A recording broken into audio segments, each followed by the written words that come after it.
श्री शिवाय नमस्तुभ्यम।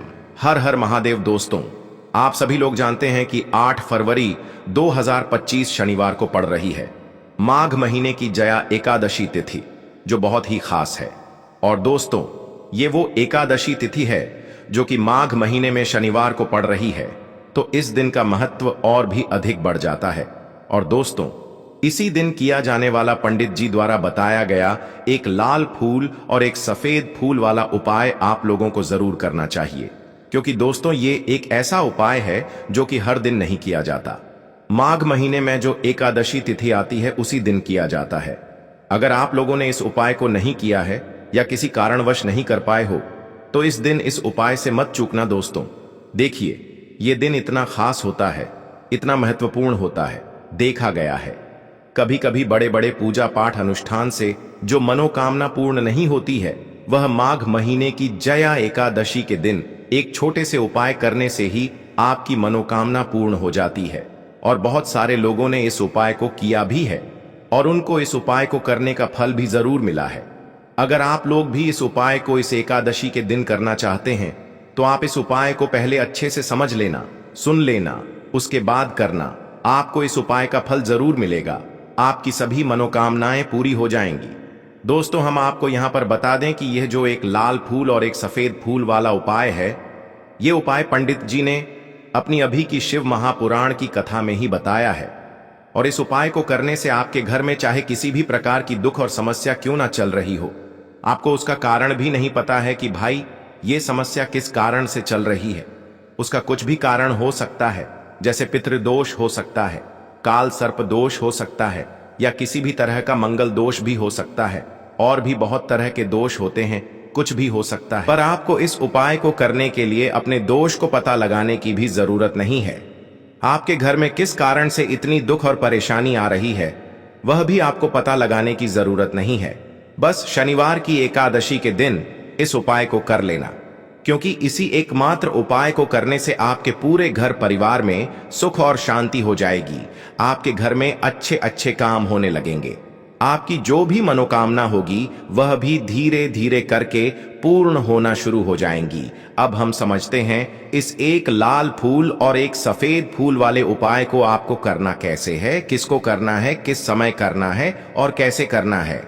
लेकिन उससे पहले एक प्रार्थना, अगर आप इस चैनल पर नए हैं तो आप इस वीडियो को लाइक करें, चैनल को सब्सक्राइब करें और कमेंट बॉक्स में आप अपनी राशि या अपना नाम जरूर डाल दें, क्योंकि हम राशि से जुड़ा भाग्य भी बताते हैं और भाग्य में चल रही परेशानियों को दूर करने के लिए वह आसान से आसान उपाय भी बताते हैं। अपने फायदे के लिए, गरीबी दूर करने के लिए इस वीडियो को पूरा देख कर जाना। यदि आज आपने वीडियो को बीच बीच में से देखा, काट काट कर देखा, तो जीवन में आपको कभी सफलता हासिल भी नहीं होगी। देखो, उपाय बिल्कुल आसान है, बस समझने वाली बात है। ध्यान से समझिए, उसके बाद ही आप लोग जो है इस उपाय को जरूर कीजिएगा। सबसे पहली चीज हम लोग ये समझते हैं कि इस एक लाल फूल और एक सफेद फूल वाले उपाय को इस आने वाली एकादशी के दिन किसको करना है। तो देखिए, इस उपाय को घर के सभी सदस्यों को करने की बिल्कुल भी जरूरत नहीं है। घर में से कोई एक मुख्य बड़ा सदस्य ही इस उपाय को करेगा तो उस घर परिवार के सभी सदस्यों को इस उपाय को करने का फल मिल जाएगा। पर वो बड़ा सदस्य कौन होगा, कौन व्यक्ति इस उपाय को करेगा, तो यहां पर देखिए, हम आपको बता दें, घर की जो बड़ी माताएं बहनें होंगी, घर की बड़ी माताओं बहनों में से कोई भी एक माता बहन इस वाले उपाय को कर सकती है। अपने पूरे घर परिवार के लिए घर में सभी सदस्यों को इस उपाय को करने की जरूरत नहीं है। मात्र घर की जो बड़ी माताएं बहनें हैं, उनमें से कोई भी एक माता बहन इस वाले उपाय को करेगी तो उसके घर परिवार के पूरे सदस्यों को इस उपाय का फल मिलेगा। अब हम समझते हैं इस वाले उपाय को करना किस समय है। एक लाल फूल और एक सफेद फूल वाले उपाय को हमें इस जया एकादशी के दिन करना किस समय है। तो देखिए, इस उपाय को करने का जो समय है, सुबह का समय भी है और शाम का समय भी है।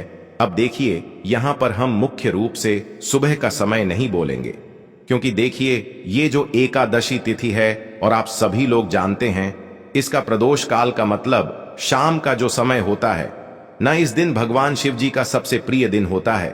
तो आप लोग इसे एक लाल फूल, एक सफेद फूल वाले उपाय को सुबह के समय भी कर सकते हो और शाम के समय प्रदोष काल में भी कर सकते हो।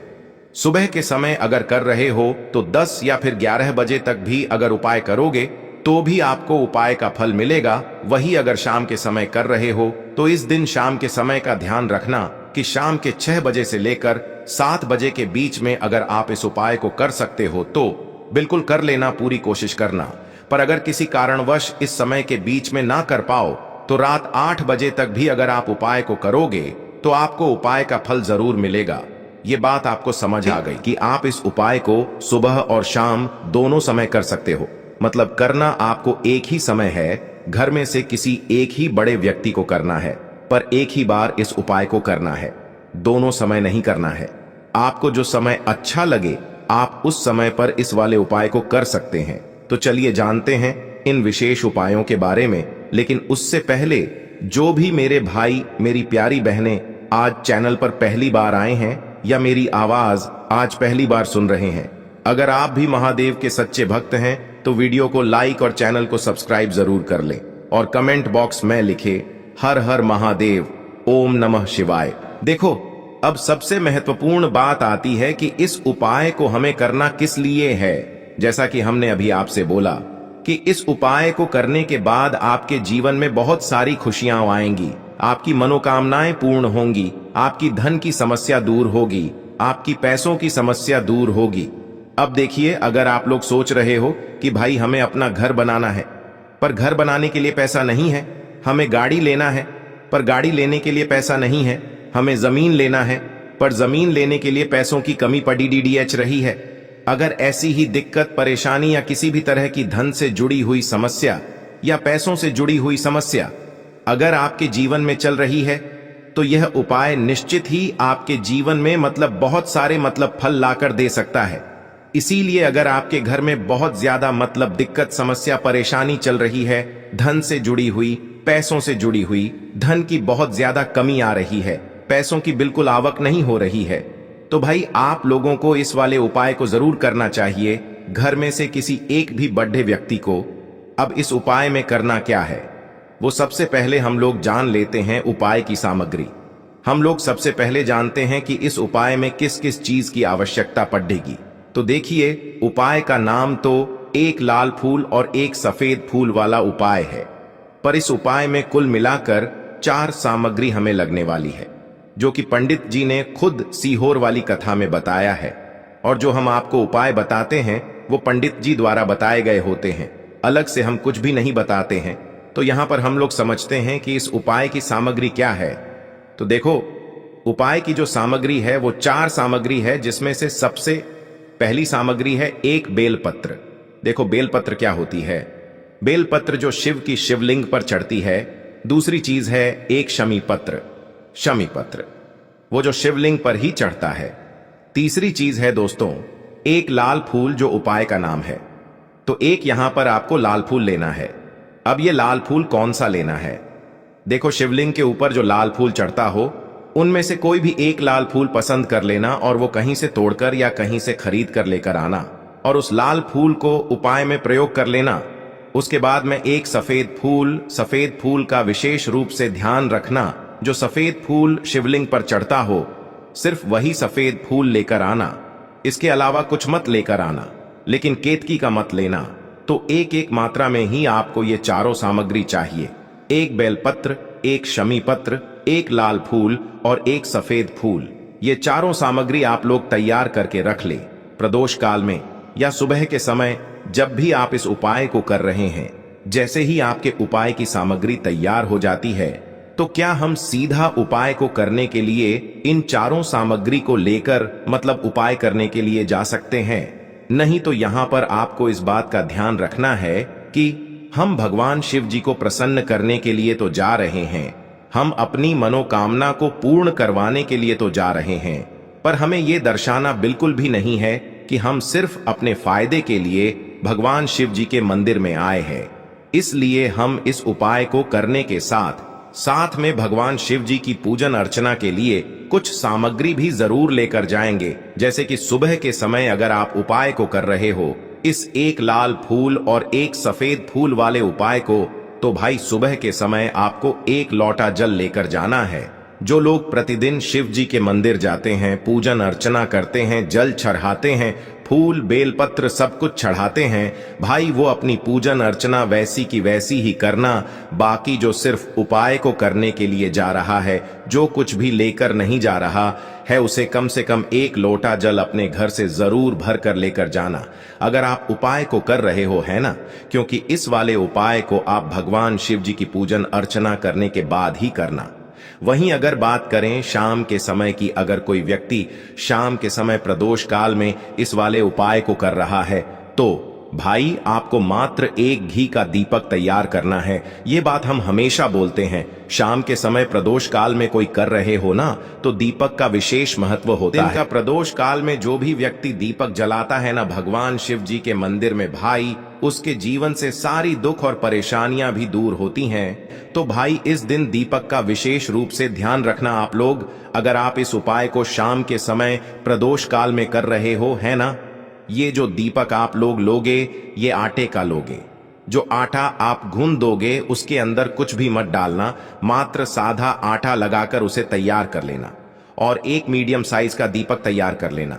वो दीपक ना ज्यादा छोटा हो ना ज्यादा बड़ा हो, है ना। उसके बाद में दीपक आपका तैयार हो जाए तो इसके अंदर जो बत्ती रखोगे वो गोल बत्ती रखोगे। देखो गोल बत्ती भी दो तरह की होगी, एक बाजार की और एक घर वाली। तो कोशिश करना अपने घर में जो रुई रखी हुई है, उस रुई से आप लोग एक गोल बत्ती अपने ही हाथों से बनाओ। उपाय का फल अच्छा मिलता है। भगवान शिव जी जल्दी प्रसन्न होते हैं जब हम किसी भी उपाय को अपने हाथों से परिश्रम करके तैयार करते हैं। तो आपको उस दीपक के अंदर एक गोल बत्ती रख देनी है। इसके अंदर जो चीज आप लोग डालोगे वो डालोगे। शुद्ध देसी गाय का घी, इस बात का विशेष रूप से ध्यान रखना, क्योंकि भगवान शिव जी का सबसे प्रिय दिन और प्रिय समय पर हम लोग इस वाले उपाय को कर रहे हैं। तो थोड़ा सा शुद्ध देसी गाय का घी इतना डालना कि वो दीपक कुछ समय तक चल सके ना। बाजार वाला मिलावटी घी डालना, न भैंस का घी डालना। शुद्ध देसी गाय का घी आपको ढूंढने में थोड़ी मतलब मेहनत लगेगी और महंगा भी मिलेगा, पर गाय के घी से भगवान शिव जी प्रसन्न होते हैं और उसी शुद्ध देशी गाय की घी से घर में बरकत भी बनी रहती है और हमारे घर में सुख शांति भी बनी रहती है। इसलिए इस शुद्ध देशी गाय का घी को अपने घर में हमेशा रखा करो। वो भगवान शिव जी के कार्यों में भी उपयोग में आता है और उपायों में भी हम लोग प्रयोग कर सकते हैं। तो यहां पर आपकी सारी तैयारियां हो चुकी हैं। उपाय को करते समय शुद्धता का विशेष रूप से ध्यान रखिएगा। सुबह कर रहे हो तो भाई सुबह तो आपको स्नान करना ही करना है। बाकी शाम को कर रहे हो तो शाम को मात्र हाथ मुंह धोकर भी आप लोग इस वाले उपाय को कर सकते हो। कोई दिक्कत वाली बात नहीं है भाई।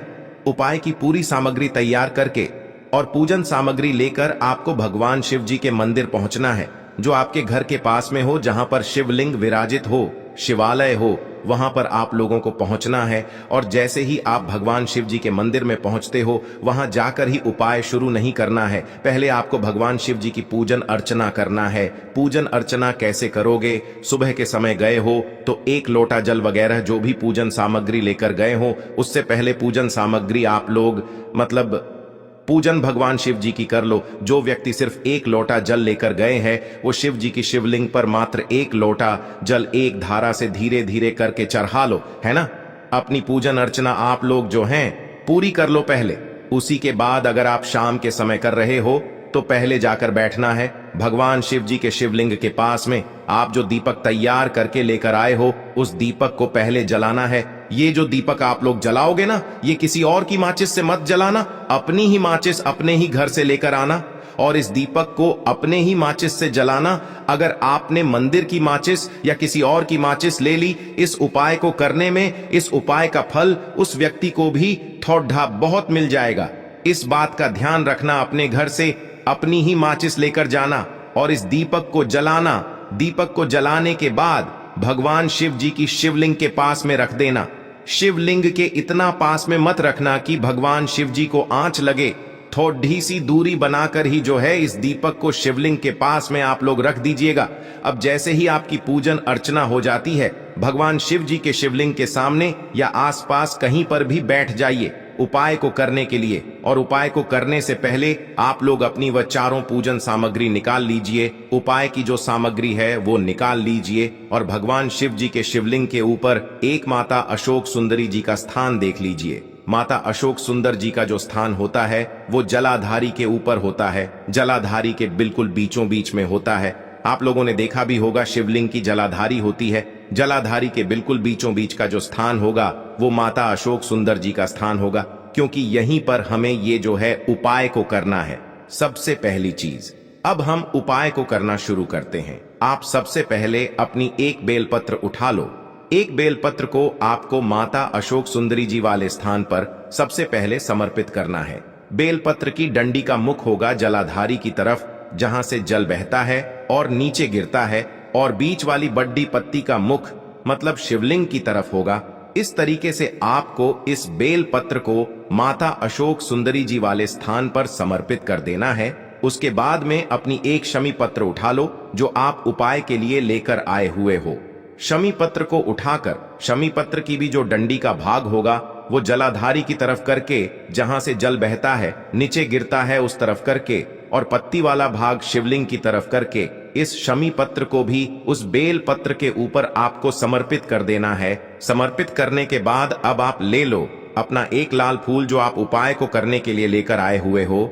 इस लाल फूल का जो खिला हुआ भाग होगा, चाहे वो गुलाब का फूल हो, चाहे कोई सा फूल जो शिवलिंग पर चढ़ता हो, भाई उस फूल का जो खिला हुआ भाग होगा वो शिवलिंग की तरफ होगा। बाकी जो पीछे का भाग होगा फूल का वो जलाधारी की तरफ, जहां से जल बहता है नीचे गिरता है उस तरफ होगा। और आखिरी में आपका जो एक सफेद फूल बचा हुआ है, इस सफेद फूल को भी आपको लेना है और सफेद फूल का जो खिला हुआ भाग होगा वो शिवलिंग की तरफ होगा, जहां पर शिवलिंग रखा हुआ है उस तरफ होगा, और डंडी का भाग जलाधारी के पीछे की तरफ हो जाएगा। मतलब जो जहां से जल बहता है और नीचे गिरता है, जब आप लोग एक बेलपत्र, एक शमी पत्र और एक लाल फूल, एक सफेद फूल चढ़ा रहे हो, तो उस समय आप लोगों को कांता भगवान या कांता चक्र का नाम लेते हुए ही जो है इस उपाय को करना है, और भगवान शिव जी और नारायण जी का स्मरण करते हुए ही इस उपाय को आपको करना है। तो जब भी आप एक बेल पत्र, एक शमी पत्र, एक लाल फूल और एक कमी हो रही है, जो भी दुख और समस्या परेशानी चल रही हो, आपको अपनी वह दुख और परेशानी जो है भगवान शिव जी से उपाय को पूरा करने के बाद वहीं पर पास में बैठकर बोल देना है। हाथ जोड़ के आंखें बंद करके अपनी परेशानी और श्री शिवाय नमस्तुभ्यम का जाप करना है। दोस्तों, आज हमने इस वीडियो में कुछ उपाय बताए हैं जो आपको करने हैं। अगर आपको वीडियो अच्छी लगी हो तो वीडियो को 1 लाइक और चैनल को सब्सक्राइब जरूर करें। हर हर महादेव।